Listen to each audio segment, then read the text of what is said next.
ساحل voice کے معزز ناظرین السلام علیکم۔ حضرت داؤد علیہ السلام ابراہیم علیہ السلام کی اولاد میں سے ہیں۔ حضرت داؤد علیہ السلام چھوٹے قد والے، نیلی آنکھوں والے، تھوڑے بالوں والے اور پاک و صاف دل والے تھے۔ حضرت داؤد علیہ السلام کے لیے اللہ تعالیٰ نے لوہے کو نرم کر دیا تھا اور وہ اپنے ہاتھ سے بغیر ہتھوڑے اور گرم کرنے کے لوہے کو موڑ کر زریں بنا لیتے تھے اور روزانہ ایک زرہ 600 درہم میں بیچ کر اپنا گزر و بسر کیا کرتے تھے۔ آپ علیہ السلام کے متعلق حضور صلی اللہ تعالی علیہ وآلہ وسلم نے فرمایا ہے کہ اللہ کے یہاں سب سے پسندیدہ نماز حضرت داؤد علیہ السلام کی نماز ہے اور سب سے زیادہ پسندیدہ روزے حضرت داؤد علیہ السلام کے روزے ہیں۔ آپ علیہ السلام نصف رات سوتے اور 1/3 قیام فرماتے اور چھٹا حصہ پھر سو جایا کرتے تھے۔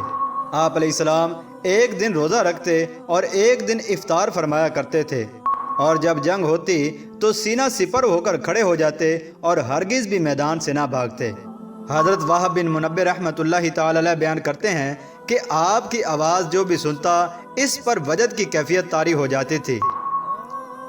آپ زبور کی تلاوت ایسے پرسوز انداز میں کرتے کہ کانوں نے ایسی آواز کبھی نہ سنی ہوگی، حتیٰ کہ جن و انس، چرند پرند اور پانی آپ کی آواز سن کر رک جاتا تھا، اور مستی کی حالت میں بعض پرندے مدہوش ہو کر کئی دن پڑے رہتے یہاں تک کہ مر جاتے، اور آپ کی تلاوت سن کر کنواری لڑکیاں اپنے پردے سے باہر آ جایا کرتی تھیں۔ اللہ تعالیٰ نے حضرت داؤد علیہ السلام کو سونے کی زنجیر عطا فرمائی تھی، جس کے ذریعے سے آپ لوگوں کے درمیان فیصلہ فرمایا کرتے تھے۔ جو آدمی سچا ہوتا وہ اس زنجیر کو پکڑ لیتا، اور جو جھوٹا ہوتا وہ اس زنجیر کو کبھی نہ پکڑ پاتا۔ حضرت داؤد علیہ السلام کی 100 بیویاں تھیں، جن میں سے 70 آزاد مہر والی عورتیں تھیں اور 30 لونڈیاں تھیں۔ حضرت داؤد علیہ السلام کے زمانے میں جالوت، جو کہ فلسطین کا سردار تھا، وہ بنی اسرائیل کو اپنا غلام بنانے پر تلا ہوا تھا۔ اس وجہ سے طالوت، جو کہ بنی اسرائیل کے سردار تھے، سخت پریشان تھے۔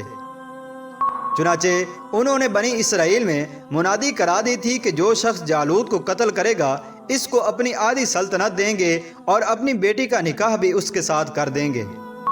چنانچہ جب حضرت داؤد علیہ السلام نے طالوت کا یہ اعلان سنا تو ان کو یاد آیا کہ ایک روز وہ جنگل میں جا رہے تھے کہ اچانک رستے میں پڑے ایک پتھر سے آواز آئی، اے داؤد علیہ السلام، میں ہارون علیہ السلام کا پتھر ہوں اور میرے ذریعے سے انہوں نے ایک شخص کو قتل کیا تھا، مجھے اٹھا لیجئے، میں آپ کے کام آؤں گا۔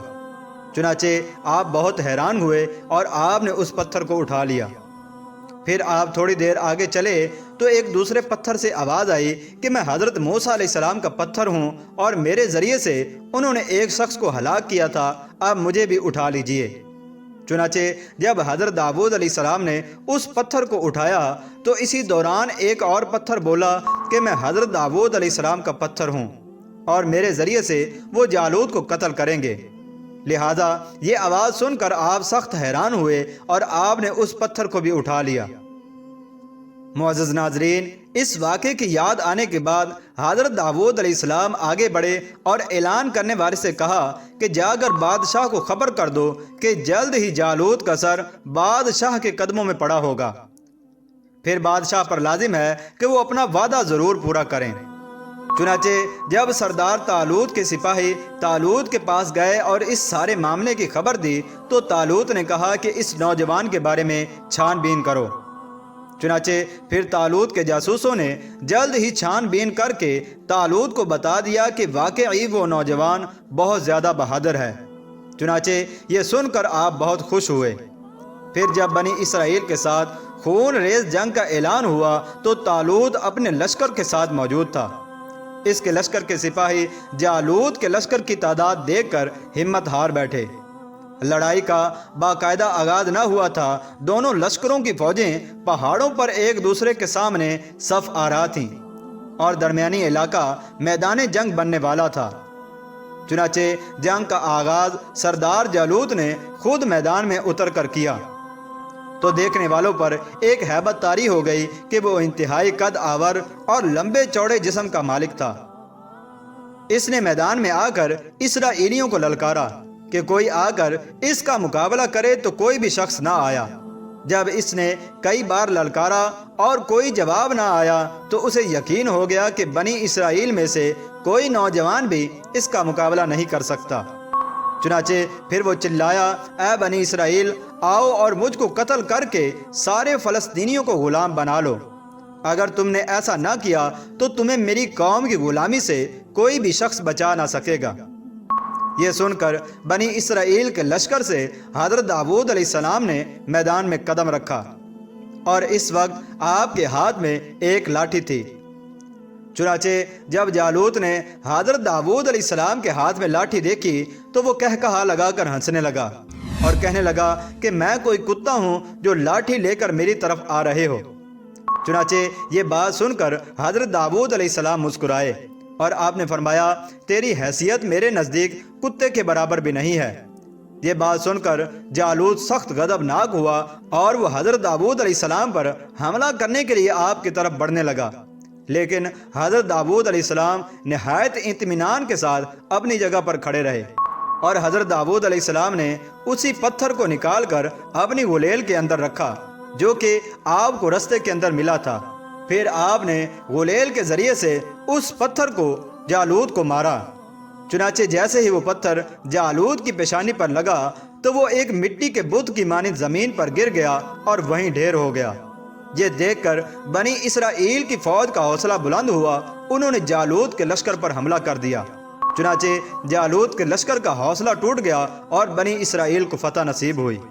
معزز ناظرین، آپ کی وفات کے بارے میں حضرت ابو ہریرہ رضی اللہ تعالی عنہ سے مروی ہے کہ رسول اللہ صلی اللہ تعالی علیہ وآلہ وسلم نے فرمایا، داؤد علیہ السلام بہت زیادہ غیرت مند تھے۔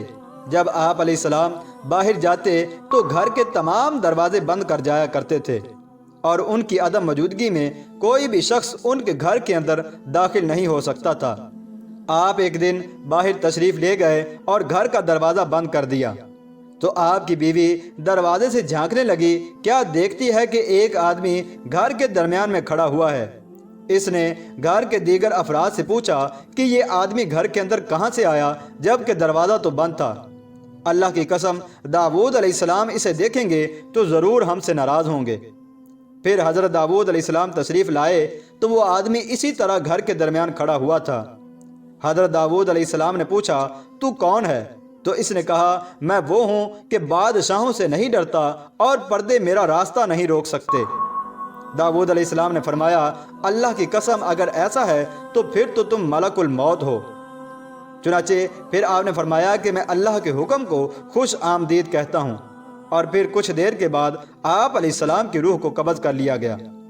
معزز ناظرین، مورخین نے لکھا ہے کہ بنی اسرائیل حضرت موسیٰ اور حضرت ہارون علیہ السلام کے بعد شاید ہی کسی کے مرنے پر اتنے غمگین ہوئے ہوں جتنے کہ حضرت داؤد علیہ السلام کے مرنے پر غمگین ہوئے تھے۔